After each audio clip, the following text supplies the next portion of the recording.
আসসালামু আলাইকুম, সবাই কেমন আছেন? আশা করি সবাই ভালো আছেন। আর আজকে আমার একদম মুড নাই মানে কনটেন্ট বানানোর।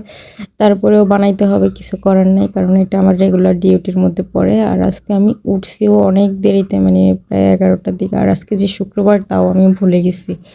তো উঠে গিয়ে মানে কতক্ষণ এমনিতে অবহেলায় শুয়ে বসেছিলাম। তারপর উঠে যখন ছেলেকে বলতেছি নাস্তা নিয়ে আসো, সে বলতেছে যে এখন নাস্তা পাওয়া যাবে না। তারপর আমার হাসব্যান্ড বলতেছে বাসায় যে পড়ে পড়ে আটাগুলো নষ্ট হচ্ছে, ওদের কোনো একটা ব্যবস্থা করো, মানে ও এভাবেই বলছে।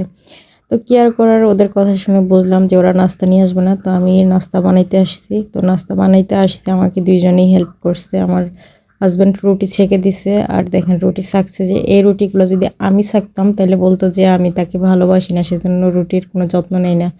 আর সে সাকছে যে সেজন্য দেখেন মানে মোটামুটি ভালোই হয়েছে পুরুষ মানুষ হিসেবে, তত একটা খারাপও নেই। তবে আমি আবার এরকম দোষ খুঁত কোনো কিছু ধরি না।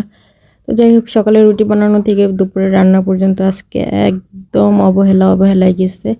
আর ছেলে তো দুপুরবেলা বলতেই ছিল, মানে যখন দুপুরে আমরা নাস্তা করতেছি তখন বলতেছে আজকে আর দুপুরে ভাত খাওয়া লাগবে না, আজকে এমনিতেই সকালের নাস্তাতে হয়ে যাবে। তো ওর কথাতে তো আর চলবে না। তো আমরা সবাই যখন একটু রেস্ট নিতেছিলাম নাস্তা খাওয়ার পরে, তখন আবার দেখতেছি হালকা ক্ষুধা লাগতেছে। তখন আবার উঠে আবার এই থালাবাটিগুলো ধুয়ে মাছগুলো নামাইছি, ভিজিয়ে রাখছি। তারপরে এই মাছগুলো যখন রান্না করতেছি তখন আবার ঘর ঝাড়ু দিতে গেছিলাম, তো মাছের আবার এক পাশটা পড়ে গেছে। আর আজকে রান্নার মানে একদম যত্ন ছাড়া অবহেলায় রান্না বলা যায়। আজকের রেসিপির নাম অবহেলা রেসিপি দেয়া যায়। তো আজকে সব মশলা একসাথে দিয়ে তেলের মধ্যে দিয়ে ভালোভাবে কষিয়ে নিতেছি। আর ডাটাগুলোও ফ্রিজে রাখছিলাম, যে ডাটাগুলো ফুটা ফুটা হয়ে গেছে। ডাটাগুলোও হাজব্যান্ড ওয়াইফ দুইজনে মিলিয়ে বাছাবাছি করছি। তো ওগুলো একটু পানিতে ভিজিয়ে রাখার পর একটু টাটকা টাটকা হয়েছে। তারপরে এগুলো দিয়ে মিক্স করে তারপরে ভালোভাবে কষাই, তারপরে রান্না করে ফেলবো। আর আজকে মানে দুইজনে মিলেই ঘরের অনেক কাজ করা হয়েছে। বাসায় আবার ইঁদুর মারার ওষুধ দিছিল, তো কয়েকটা ইঁদুরও মরে গেছিলো। সেই দিকেও সাফ-সাফাই চলছে। আর এইদিকে তরকারি কষানো হয়ে গেছে, তো এখানে একটু ঝোলের পানি দিয়ে দিলাম। ঝোলটা ফুটে উঠলে তারপর মাছগুলো দিয়ে দিব। তো রান্নার যেরকম রান্না করি ওরকমই রান্না করতেছি আর কি।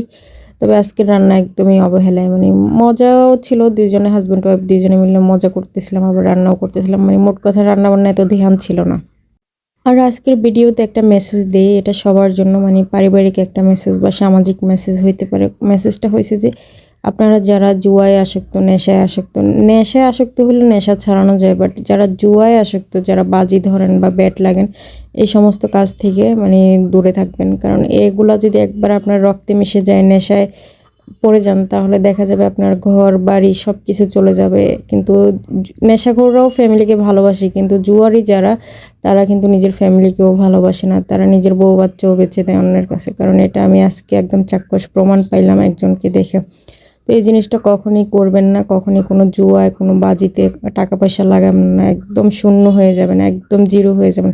তো এইসব জিনিস থেকে দূরে সরে আসবেন আশা করি। তো সবাই ভালো থাকবেন, টাটা বাই বাই। আবার